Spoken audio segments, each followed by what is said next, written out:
by a 43 to 40% margin, the public actually disagrees with President Obama's position that he will not negotiate with the Republicans until they reopen government and raise the debt ceiling.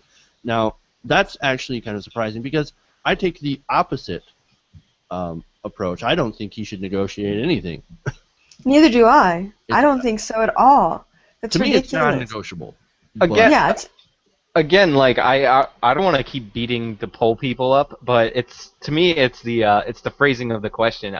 They didn't want the Republicans to shut down the government over the healthcare law, but they want the president to negotiate over the healthcare law because there's a shutdown. Like no, not just over the healthcare law, but over the shutdown itself and the debt ceiling. The debt ceiling is the major sticking point, I think. I understand, but the people want the president to negotiate now, but they didn't want the Republicans to shut down the government before.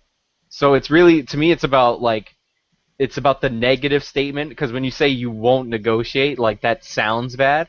Right, so people are like, "Oh, I don't like that." When they say I want to shut down the government and defund a law, that's two negative statements in there. So people are like, "I don't like that." So like, my takeaway is that the American people aren't really informed. Right, I get what you're saying in that there's some sort of inherent negative quality when you hear that someone refuses to compromise. There's an inherent negative connotation there that that's unreasonable. But the truth of the matter is that sometimes there are circumstances where you should not compromise, and the person or people that you're trying to compromise with are demanding terms that are absolutely unreasonable. Oh no, I'm just talking about the question that the people were asked and why they want the president to negotiate all of a sudden. It's because it sounds bad that he won't negotiate. Not only that, but people. I mean, a majority of people actually want the government to actually sit down, stop fighting, stop being political about it, and start working on something.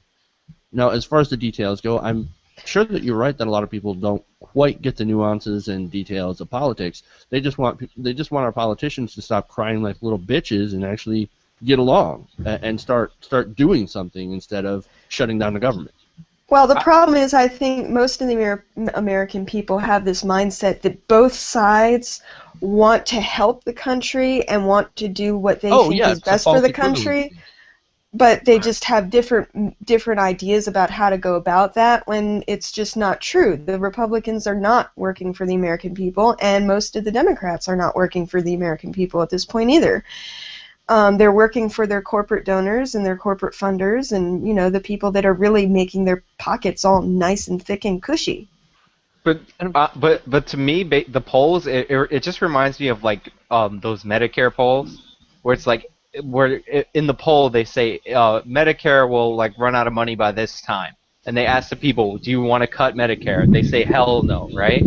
So you have like 80-90% of people saying no cuts, and then you ask them, do you want to raise taxes to pay for it? And then like 60% of the people say no raising taxes, and then you're like, but whose taxes? No, but I'm saying just in general raising taxes. Then they'll be like, wait, you don't want to cut and you don't want to raise taxes to pay for it. Like, it's just, there are certain words that piss people off in polls and make them vote report in a certain way. And that's why people who didn't want the Republicans to shut down the government are now mad at the president for not negotiating.